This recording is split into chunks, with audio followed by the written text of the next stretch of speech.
ప్రార్థన చేసుకుందాం. మనము 119వ కీర్తన 81 నుంచి 88 వరకు చదువుకున్నటువంటి లేఖన భాగమును బట్టి ప్రార్థన చేసుకుందాం.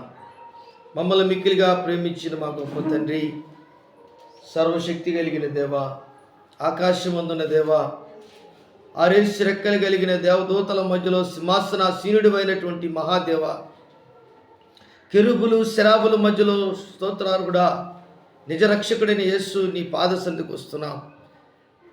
ఆరేసి రెక్కలు కలిగిన దేవదూతల మధ్యలోను కెరూబులు శరాబుల మధ్యలోను స్తుతి నొందదగిన దేవుడివి.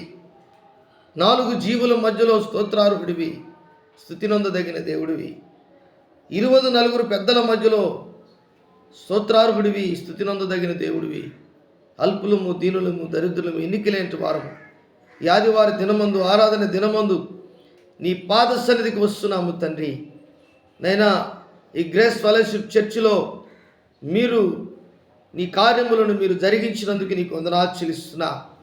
చదవబడినటువంటి లేఖన భాగములో 119వ కీర్తన 81 నుంచి 88 వరకు మీరు మాతో మాట్లాడండి. నీ కార్యములు మా జీవితంలో జరిగించండి. నీ వాక్యము మీద ఆధారపడి జీవించుటకు మాకు మీరు నేర్పించండి. నీ పరిశుద్ధ వాక్యం మీద నమ్మకం మాకు కలిగించండి. నీ వాక్యము మీద ప్రభా మేము ఆశ కలిగినటువంటి వారముగా జీవించుటకు మాకు సహాయము దయచేయండి. నీ వాక్యం మీద మా జీవితంలో ఆధారపడి బ్రతుకుటకు మాకు నేర్పించండి. ఇవన్నీ కూడా ప్రభువా నీ వాక్యం వల్లనే మేము తెలుసుకున్నటకు నీ కృపలు మాకు చూపించమని నజరేయుడైన యేసు నామములో అడిగి వేడుకుంటున్నాను తండ్రి. Amen, amen. ప్రియమైనటువంటి దేవుని బిడ్డలారా, యేసు నామములో మీరందరూ బాగున్నారని నేను ఆశిస్తున్నాను, తెలుసుకుంటున్నాను. అందరూ బాగున్నారా? దేవునికి స్తోత్రం. ఎంతమందికి దుఃఖం ఉంది చేతులు ఎత్తండి, సంతోషం ఉంది చేతులు ఎత్తండి. దేవునికి స్తోత్రం, హల్లెలూయా. కాబట్టి దేవుని బిడ్డలారా, మనము ప్రతి వారము ప్రతి ఆదివారము ఈ విధముగా దేవుని యొక్క సన్నిధానములో దేవుని వాక్యం వలన సంతోషము కలిగినటువంటి వారముగా ముందుకు వెళ్తున్నాం. నీ జీవితంలో నా జీవితంలో మనందరి జీవితంలో ఆత్మీయమైనటువంటి సత్యాన్ని మనకు దేవుడు ఈరోజు అనుగ్రహిస్తున్నాడు. 81వ వచనములో 119వ కీర్తన 81వ వచనములో, నీ రక్షణ కొరకు నా ప్రాణము సమస్యలుచున్నది, నేను నీ వాక్యం మీద ఆశ పెట్టుకొని ఉన్నాను. నన్ను ఎప్పుడు ఆదరించదవో అని నా కన్నులు నీవిచ్చిన మాట కొరకు కనిపెట్టి క్షీణించుచున్నవి.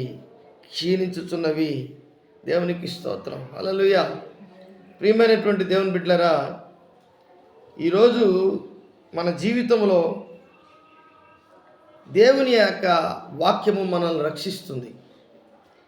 దేవుని యొక్క వాక్యము మనల్ని కాపాడుతుంది. మన ప్రాణమును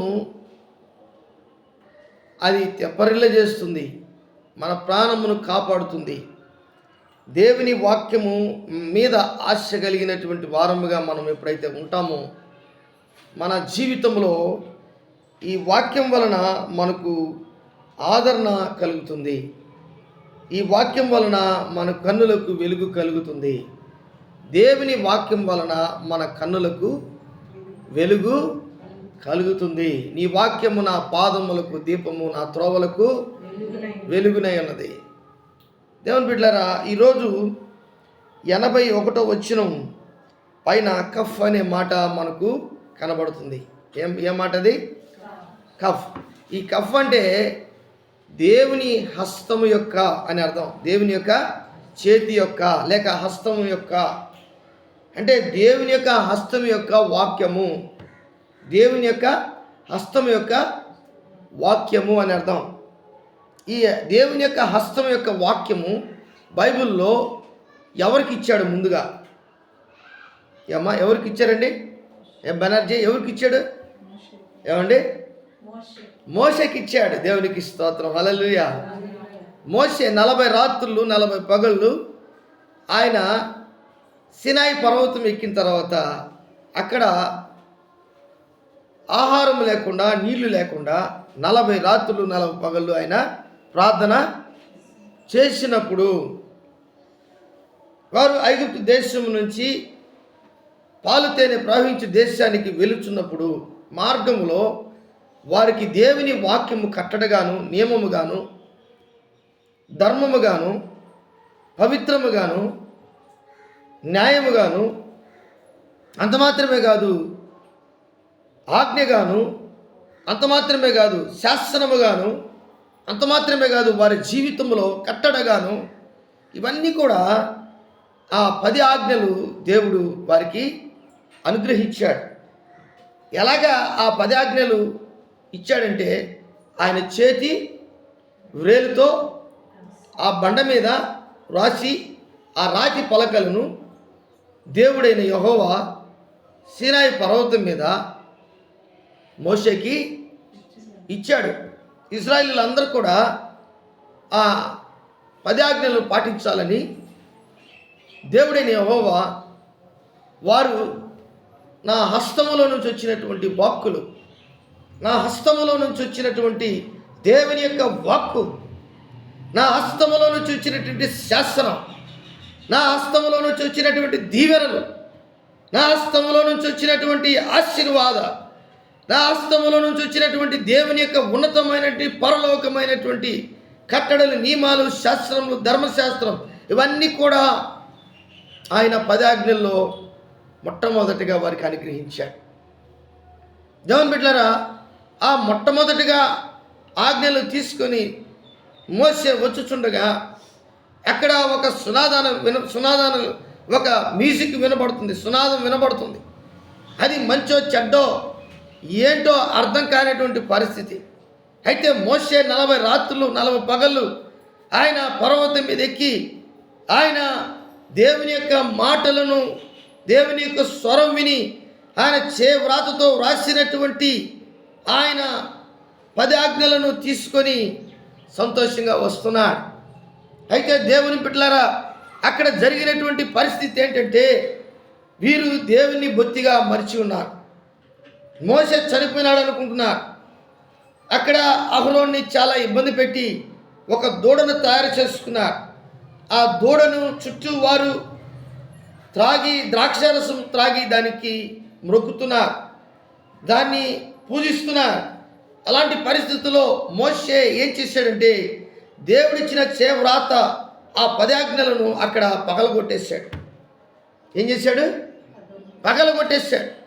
ప్రియమైనటువంటి దేవుని బిడ్డలారా, ఆ నిర్గమకాండము మీరు గమనించినట్లయితే 32వ అధ్యాయము 15 నుంచి 19 వరకు మీరు చదివినట్లయితే, దయచేసి ఎవరైనా చదవండి. నిర్గమకాండము 32వ అధ్యాయము 15 నుంచి 19 వరకు. మోషే శాసనములు గల 2 పలకలు చేత పట్టుకొని కొండ దిగి వచ్చెను. ఆ పలకలు ఇరు ప్రక్కలు రాయబడినవి, అవి ఈ ప్రక్కను ఆ ప్రక్కను రాయబడి ఉండెను. ఆ పలకలు దేవుడు చేసినవి, ఆ పలకల మీద చెక్కబడిన వ్రాత దేవుని చేవ్రాత. అదే కఫ్ అంటే ఏంటంటే, దేవుని చేవ్రాత వలన, దేవుని యొక్క చేవ్రాత వలన ఈ ఇశ్రాయేలీలు అనబడినటువంటి దేవుని యొక్క సైన్యము, లేక దేవుని యొక్క ప్రజలు, దేవుని సొత్తైన ప్రజలు, దేవుని యొక్క బిడ్డలు, దేవుని యొక్క స్వాస్యము అనబడినటువంటి వారందరూ కూడా దేవుని చేతిలో వారు భద్రపరచబడినటువంటి వారుగా వారు ఉండాలి అనే ఒక దేవుని యొక్క కోరిక.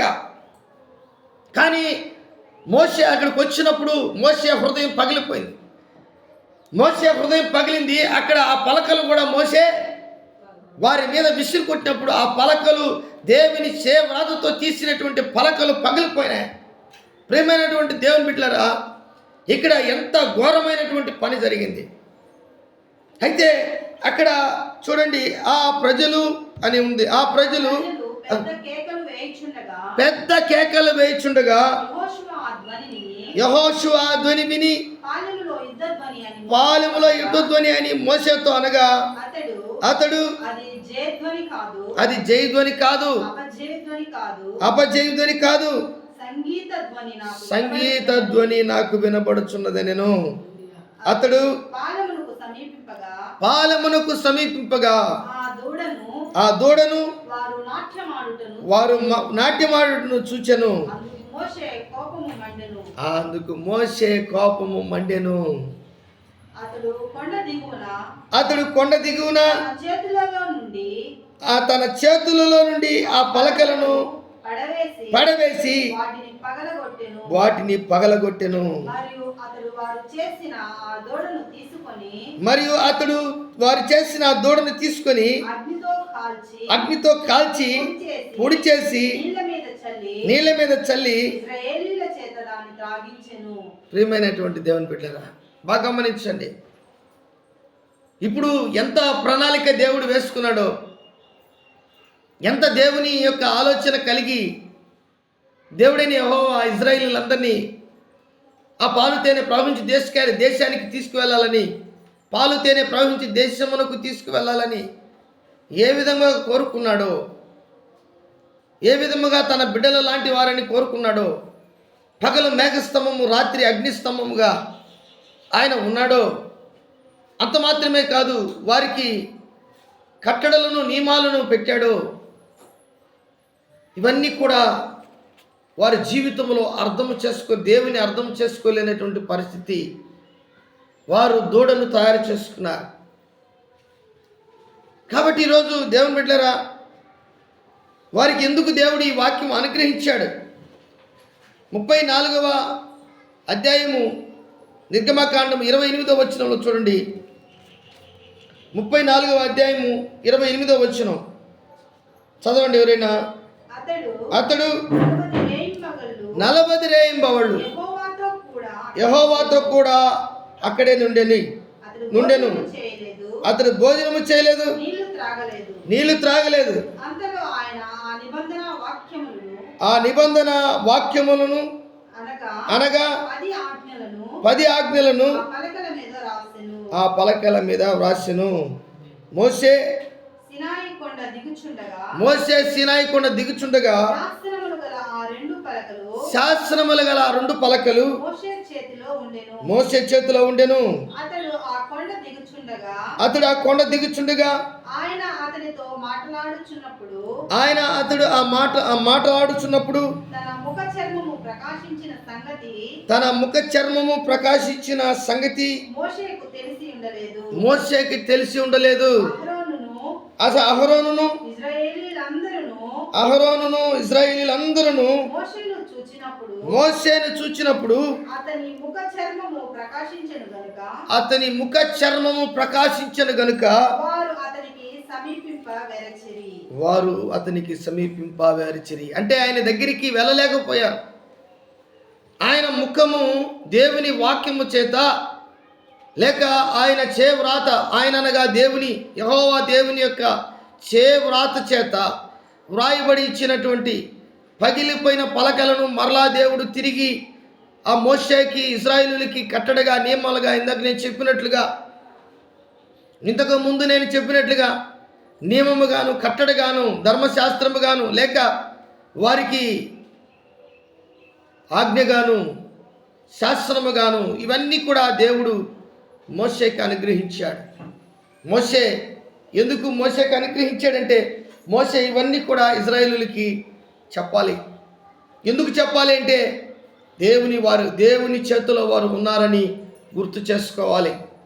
దేవుని చేవరాతతో వారు రాయించినటువంటి ఆ వాక్యమును, దేవుడు రాయించినటువంటి ఆ వాక్యమును వారు చదువుతూ వాటిని పాటించి వాటిని అనుసరించి వాటిని ఆచరించి ఆ నియమములను కట్టడాలను వారు జరిగించవలెను. ఇలాగా వారి జీవితంలో ఉండాలని దేవుడు మరలా ఎందుకు అనుగ్రహించాడు? ప్రియమైనటువంటి దేవుని బిడ్డలారా, 33వ వచనం చూడండి. నిర్గమకాండం 34వ అధ్యాయం 33వ వచనం. మోషే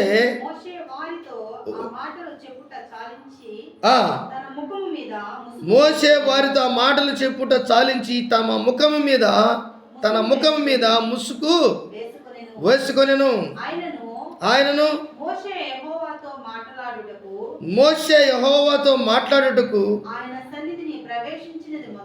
ఆయన సన్నిధి ప్రవేశించినది మొదలుకొని అతడు వెలుపలకు వచ్చు వరకు ఆ ముసుగు తీసివేసెను. అతడు వెలుపలికి వచ్చి తనకు ఆజ్ఞాపించిన దాన్ని ఇశ్రాయేలీయులతో చెప్పెను. మోషే ముఖ చర్మము ప్రకాశింపగా ఇశ్రాయేలీయులు మోషే ముఖమును చూచిరి. మోషే ఆయనతో మాట్లాడుటకు లోపలికి వెళ్ళు వరకు తన ముఖం మీద ముసుగు వేసుకునేను. దేవుడు చెప్పిన మాటలని ఇశ్రాయేలీయులకి అందరికీ చెప్పాడు. హల్లెలూయా. ఈరోజు దేవుని బిడ్డలారా, నీ జీవితంలో నిర్గమకాండము 20 అధ్యాయం 1 నుంచి 17 వరకు మీరు బాగా చదివినట్లయితే అక్కడ 10 ఆజ్ఞలు ఉంటాయి. అక్కడ ఆ 10 ఆజ్ఞలన్నిటినీ మీకు బాగా తెలుసు. కానీ మొట్టమొదటిది నేను తప్ప వేరొక దేవుడు నీకు ఉండకూడదు. రెండోది పైన ఆకాశం అందే కానీ కింద భూమి అందే కానీ భూమి కిందే కానీ నీళ్ళ మీద కానీ ఉండు దేని రూపము నైనను విగ్రహమునైనను నీవు చేసుకొనకూడదు. రెండోది. మూడవది ఏంది? నీ దేవుడిని యెహోవా నామమును వ్యర్థముగా ఉచ్చరింపకూడదు. నాలుగవది ఏంది? విశ్రాంతి దినమును పరిశుద్ధముగా ఆచరించుటకు జ్ఞాపకం ఉంచుకోవాలి. ఐదవది ఏంది? నీ దేవుడైన యెహోవా నీకు అనుగ్రహించు దేశములో నీవు దీర్ఘాయుష్మంతుడగినట్లు నీ తండ్రిని నీ తల్లిని సన్మానించాలి. ఆరవది ఏంది? నరహత్య చేయకూడదు. ఏడవది ఏంది? వ్యభిచరింపకూడదు. ఎనిమిదవది ఏంది? దొంగతనము చేయకూడదు. తొమ్మిదవది నీ పొరుగువాని మీద అబద్ధ సాక్ష్యం పలకూడదు. పదవది నీ పొరుగువాని మీద దేనినైనను నీ పొరుగువానిది దేనినైనా నువ్వు. ఇవన్నీ కూడా ఈ ఇశ్రాయేలీయులు 12 గోత్రములకు వారికి దేవుడు అనుగ్రహించినటువంటి నియమము, కట్టడ, ఆజ్ఞ. దేవుడైనటువంటి యెహోవా ఆదాముకి మొట్టమొదటిగా ఆజ్ఞ ఏంటంటే, నీవు ఈ తోట పండ్లని నిరభ్యంతరముగా నువ్వు తినవచ్చును కానీ మంచి చెడ్డలు తెలివినిచ్చు వృక్షఫలము నువ్వు తినకూడదు. రెండవదిగా దేవుని ప్రజలు అనబడినటువంటి ఇశ్రాయేలులకి ఏం చెప్తున్నారంటే, మధ్యలో చాలామంది మనుషులు ఉన్నారు. కానీ దేవుని ప్రజలు అనబడినటువంటి అబ్రహాము, ఇస్సాకు, యాకోబు వారి యొక్క సంతానం 12 మంది. వారిలో ఉన్నటువంటి 400 సంవత్సరాల కంటే ఎక్కువగా బానిస బ్రతికినటువంటి వారిని వారి చెరలో నుంచి బంధకములో నుంచి విడిపించి వారిని కట్టడ, నియమము, ఇవన్నీ 10 ఆజ్ఞలు వారికి పెట్టాడు. అయినా వారు దేవుణ్ణి దుఃఖపరిచారు. మధ్యలో ఆ ఆజ్ఞలు తీసుకొని కూడా వారు దేవుని యొక్క ఆశీర్వాదాలను పొందుకోలేకపోయారు. అంత మాత్రమే కాదు, ఆదికాండము, నిర్గమకాండము, లేవికాండము, సంఖ్యాకాండము, ద్వితీయోపదేశకాండం, ఈ 4 కాండాలకి మరలా రివిజన్ లాగా మరలా వాటిని ద్వితీయోపదేశ కాండంలో పొందుపరిచి వాటిని మరలా రాయించి ఒకవేళ మర్చిపోతారేమో అని చెప్పి ఆ ద్వితీయోపదేశ కాండంలో ఆదికాండము, నిర్గమకాండము, లేవికాండము, సంఖ్యాకాండము, ఈ 4 కాండాలన్నీ లో ఉన్నటువంటి విషయాలన్నీ కూడా దేవుడు ద్వితీయోపదేశ కాండంలో మరలా రాయించాడు. దాన్ని ఏమంటారు? ధర్మశాస్త్రం. దాన్ని ఏమంటారు? ధర్మశాస్త్రం. ఒకటి 10 ఆజ్ఞలు ఇచ్చాడు వ్రాతతో.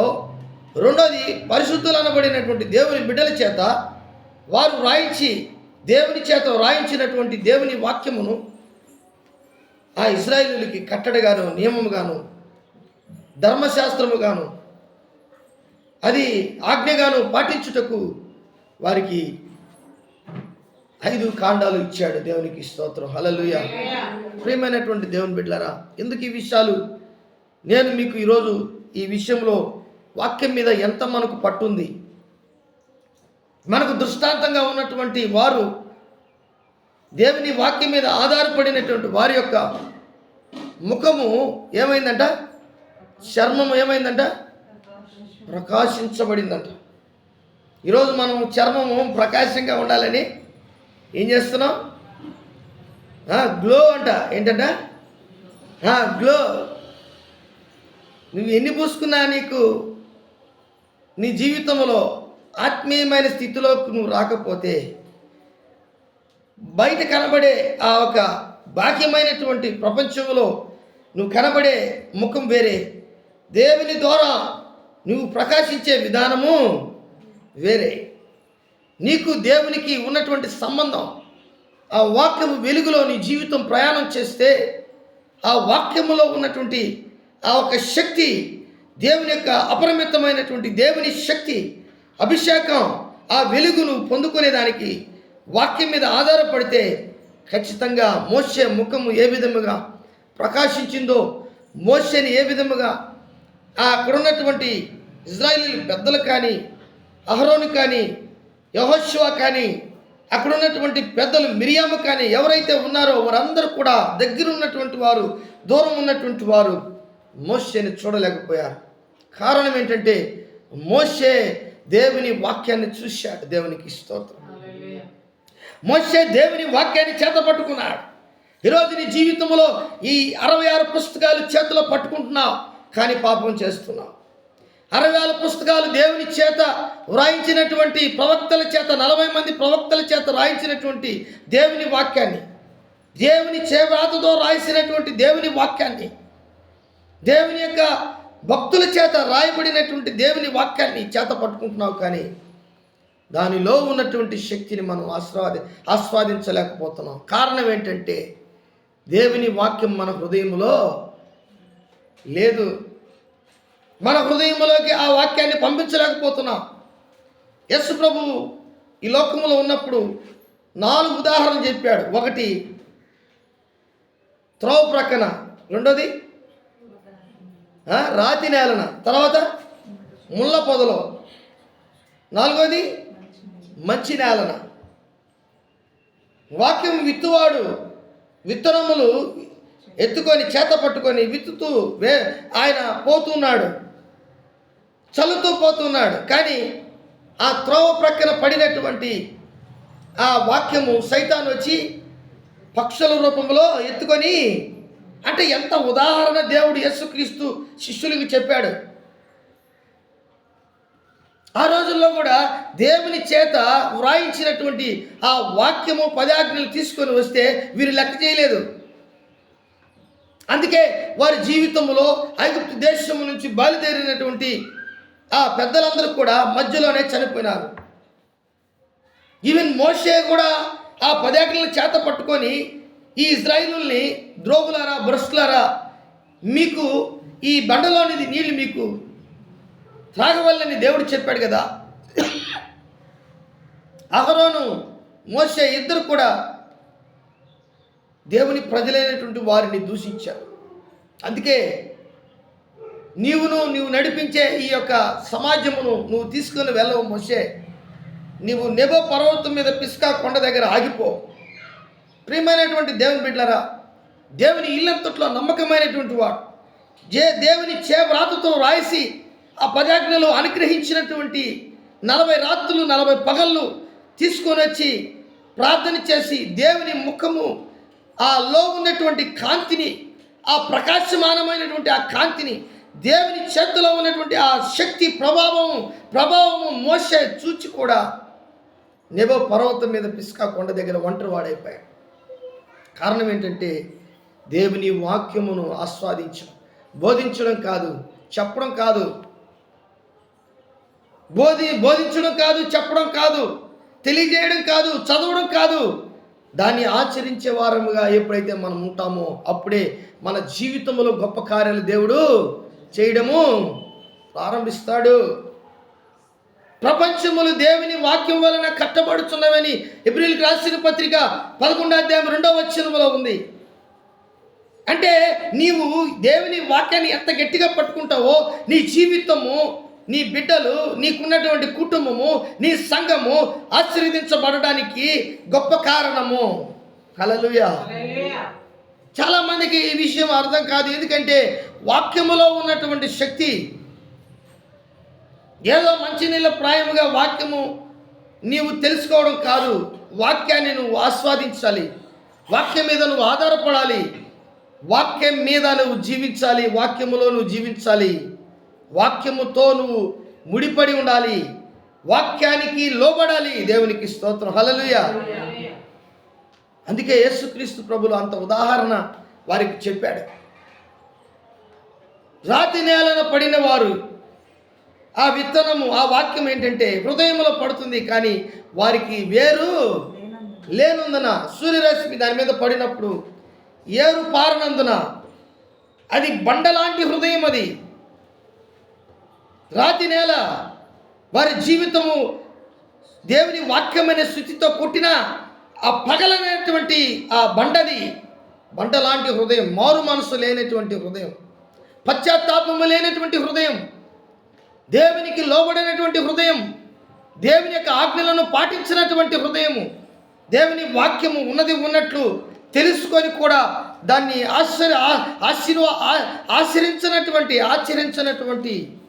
అనుసరించినటువంటి వారు ఇంకా ముళ్ళ పొదలో, ఎవరండి? ముళ్ళ పొదలో పడిన వాక్యము ఏమనగా ఐహిక విచారము, ధనమోహము, ఏమి తిందుమో, ఏం త్రాగు, ఎలాగ బ్రతుకుతామో, ఎలాగ జీవిస్తామో, వాళ్ళు ఇలాగ మోసం చేస్తారేమో, వీళ్ళు ఇలాగ మోసం చేస్తారేమో, వాళ్ళు నా జీవితంలో ఇలాగ ఉచ్చులు వేస్తారేమో, నా జీవితంలో ఇలాగ నా పిల్లల్ని ఇలాగ నాశనం చేస్తారేమో, నా కుటుంబాన్ని ఇలాగ నాశనం చేస్తారేమో. దేవుని బిడ్డరా, వాక్యము నీ జీవితంలో ఉన్నప్పుడు నిన్నెవరు కూడా ఓడించలేరు. యేసుక్రీస్తు దగ్గరికి సైతాను వచ్చినప్పుడు ఏం చేశారంటే, సైతాను, దేవుని బిడ్డలారా, నీ ఆత్మీయ జీవితంలో బాగా గమనించండి. ఏం జరిగిందంటే, దేవునికి నీకు ఉన్నటువంటి ఆ ఆత్మీయమైనటువంటి సత్యము ఏంటంటే, దేవుడు ఒక గొప్ప కార్యము నీ జీవితంలో చేయాలని ఆశపడుతున్నాడు. నీకు దేవునికి ఉన్నతమైనటువంటి స్థితిని, వాక్యము నీ దగ్గరకు వచ్చినప్పుడు నువ్వు ఏం చేయాలంటే, నువ్వు దేవుని మీద ఆధారపడి జీవించేదానికి ఇష్టపడాలి, పరిశుద్ధమైనటువంటి జీవితం జీవించేదానికి ఇష్టపడాలి, దేవుని వాక్యానికి లోబడేదానికి ఇష్టపడాలి. నీ ఆత్మీయమైన జీవితంలో నువ్వు అనేకమైనటువంటి ఉన్నతమైనటువంటి స్థితిని నువ్వు పొందుకోవాలి. అప్పుడే నీకు దేవునికి ఉన్నటువంటి ఆ మాటలు అర్థమవుతాయి.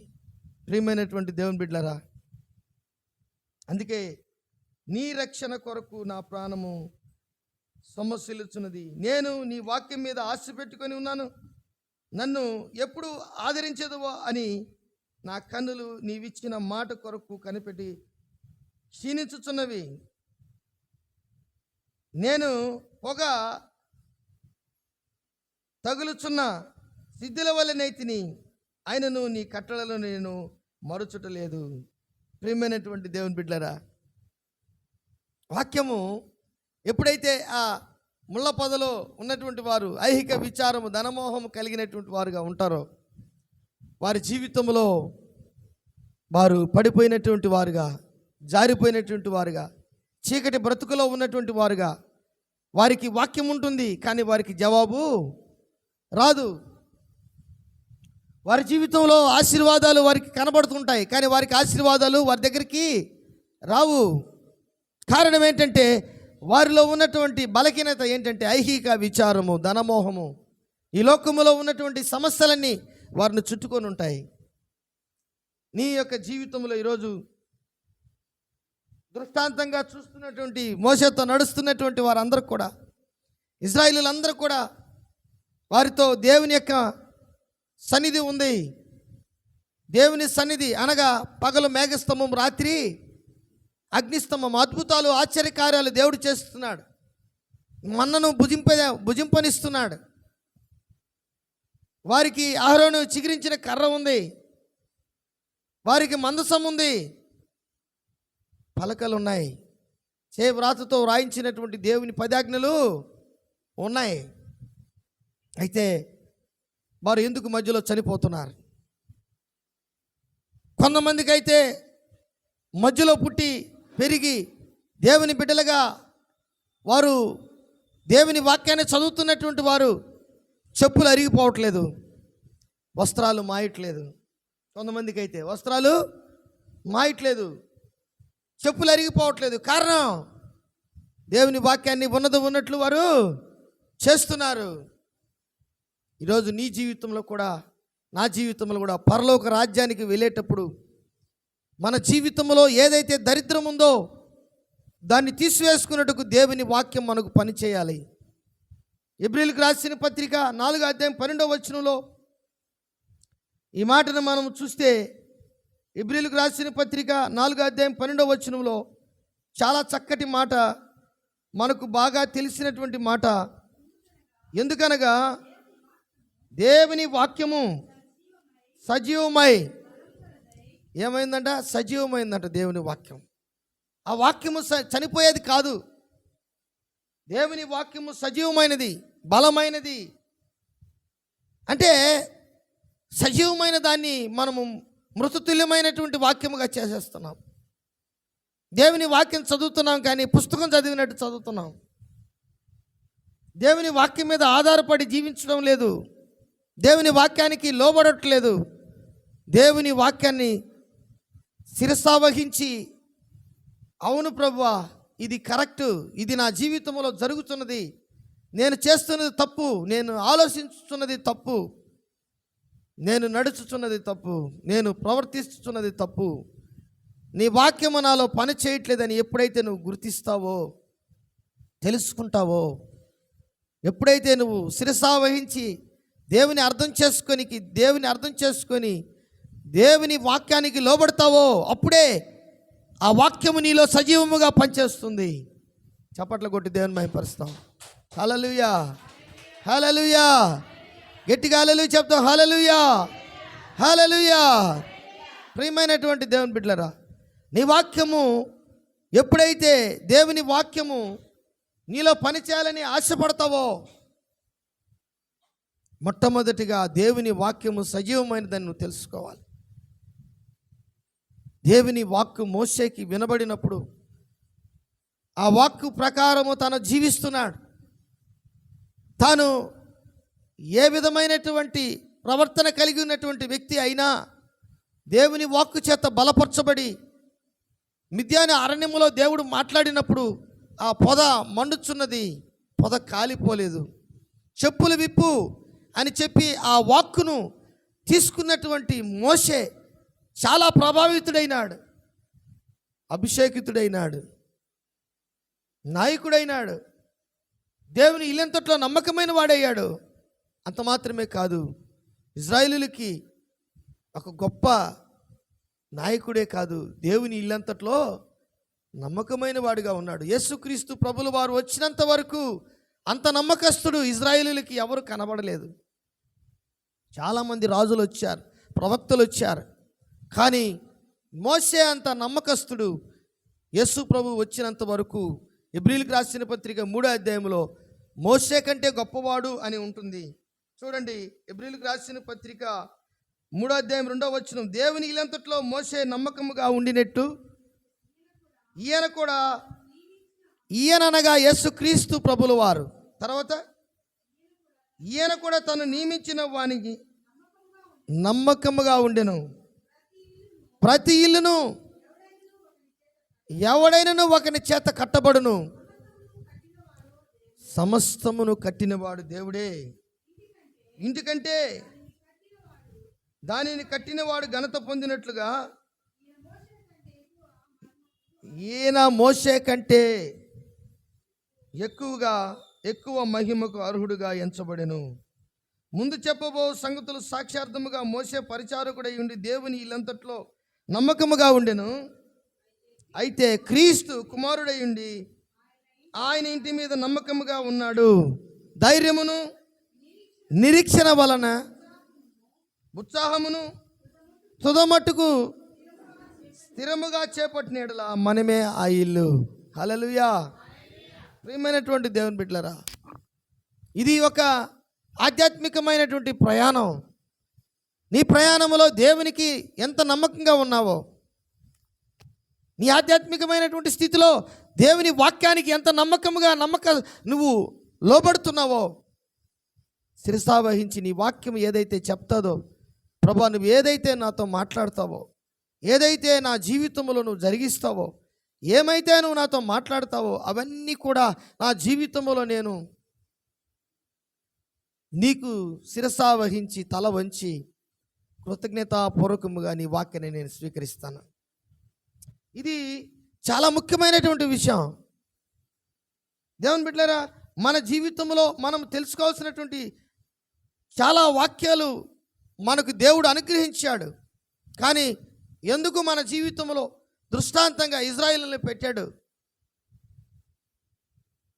దేవుని వాక్యానికి లోబడినటువంటి వారందరినీ మధ్యలోనే హతమార్చాడు దేవుడు. వారికి అసలు చావే లేదు దేవుని మాట వినింటే.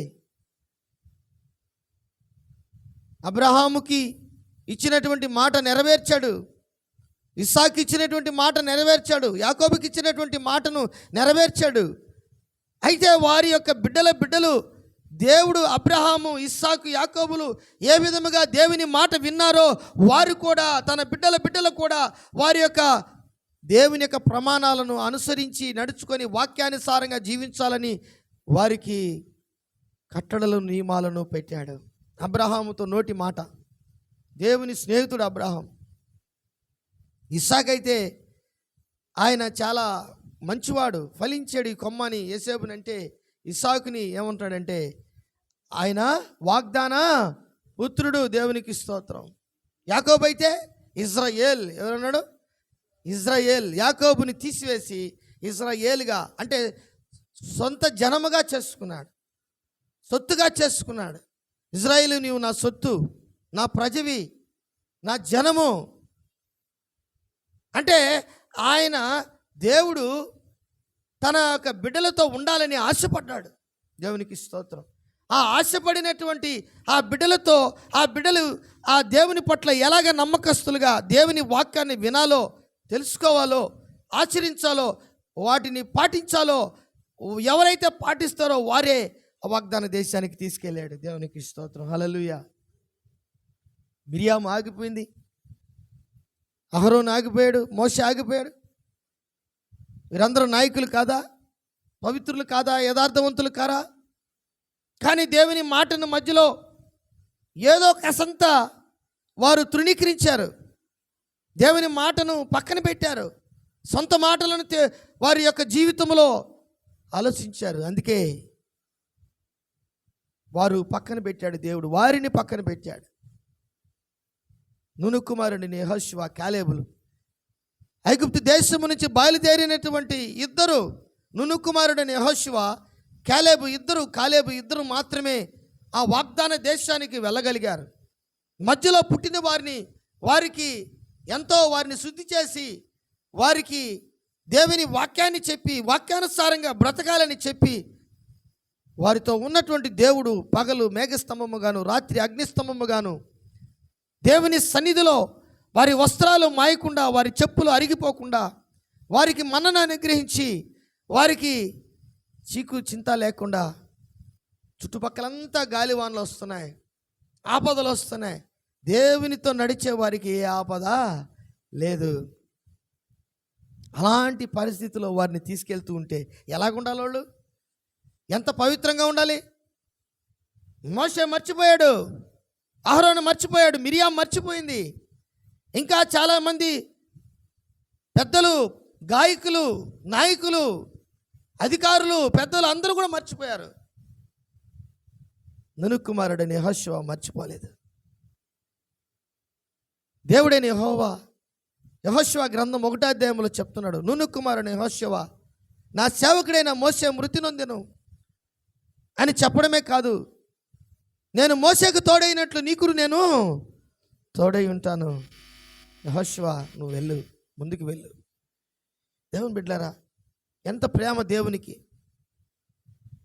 ఈరోజు ఈ యొక్క సంఘములో కూడా నీ జీవితంలో నువ్వు కష్టాలు, బాధలు, ఇబ్బందులు, ఇరుకులు, సమస్య, నీ జీవితంలో పోరాటం, అనేకమైన ఇబ్బందులతో నువ్వు నడుస్తున్నావా? ఈరోజు దేవుని వాక్యాన్ని గట్టిగా పట్టుకో. దేవునికి స్తోత్రం. హల్లెలూయా. దేవుని వాక్యం మీద ఆధారపడు. దేవుని వాక్యముకి ఎంత శక్తి ఉన్నదో నువ్వు చూడు, నువ్వు మాట్లాడు, ఆ వాక్యములో ఉన్నటువంటి శక్తిని ఆస్వాదించు. దేవుని వాక్కు వెల్లడి అవుటతోడనే నీ కన్నులకు, నీ హృదయానికి, నీ త్రోవలకు వెలుగు కలుగుతుంది, ఆశీర్వాదం కలుగుతుంది, దీవెనలు కలుగుతాయి. 119వ కీర్తన 43వ వచనము చూడండి.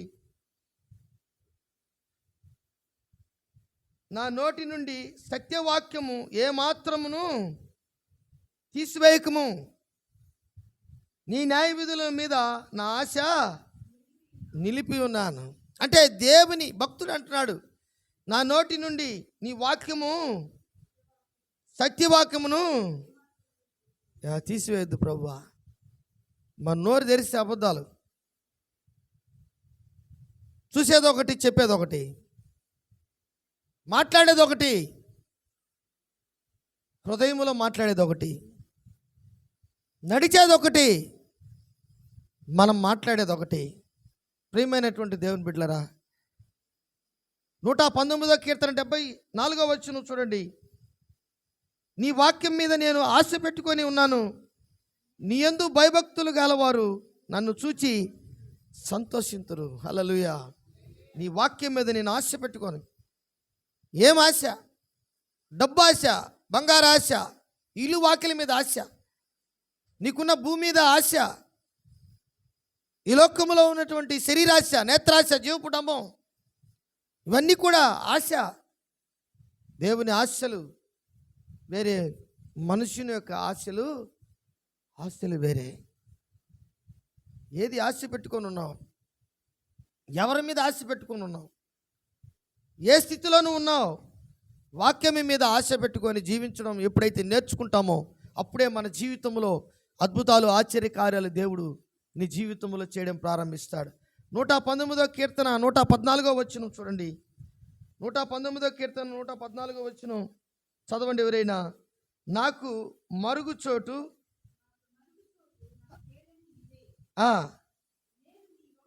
నాకు మరుగుచోటు, నా కేడుము నీవే, నేను నీ వాక్యం మీద ఆశ పెట్టుకొని ఉన్నాను. వాక్యం మీద ఆశ పెట్టుకొని, నా దాగుచోటు నీవే, మరుగుచోటు నీవే, నా కేడము నీవే, నన్ను ఆదుకునే దేవుడు నీవే, నా డాలు నీవే, నా కేడము నీవే, నా ప్రొటెక్షన్ నీవే. నీ వాక్యం మీద నేను ఆశ పెట్టుకొని ఉన్నాను. 119వ కీర్తన 147వ వచనం నుంచి 149 వరకు చూడండి. 147వ వచనం, 119వ కీర్తన 147వ వచనం. తెల్లవారు మునిపే మొరపెట్టి తిని, నీ మాటల మీద నేను ఆశ పెట్టుకొని ఉన్నాను, నీవిచ్చిన వాక్యమును నేను ధ్యానించుటకై నా కన్నులు రాత్రి జాము కాక మునిపే తెరుచుకుందును. ప్రియమైనటువంటి దేవుని బిడ్డలారా, దేవుని వాక్యం చదువుతున్నాం, మన కన్నులకు వెలుగు కావాలి. దేవునికి స్తోత్రం. దేవుని వాక్యములో ఉన్నటువంటి ఆ వెలుగు మోసే మీదకి ఏ విధంగా వచ్చిందో, ఆ మోసే చర్మం ఏ విధంగా మారిపోయిందో, ముఖ ఛాయలు ఏ విధంగా మారిపోయినాయో, మన జీవితం కూడా వాక్యము చదువుతుంటే అలాగా మారిపోతుంది. 49వ వచనం చూడండి. నీ కృపను బట్టి నా మొర ఆలకింపుము, యెహోవా నీ వాక్యం విధులను బట్టి నేను, యెహోవా నీ వాక్య విధులను బట్టి నన్ను బ్రతికింపుము. హల్లెలూయా, హల్లెలూయా. దేవుని వాక్య విధులను నువ్వు అనుసరిస్తే ఖచ్చితంగా నువ్వు బ్రతుకుతావు. పేదవాడిగా ఉండవు. దరిద్రం అనేది నీ జీవితంలోకి రాదు. టెన్షన్ అనేది ఉండదు నీ జీవితంలో. ఏదైతే నువ్వు ఈరోజు టెన్షన్ పడుతున్నావో, యేసు నామములో నీ టెన్షన్ వెళ్ళిపోవును గాక. పక్కన వాళ్ళతో చెప్పండి, యేసు నామములో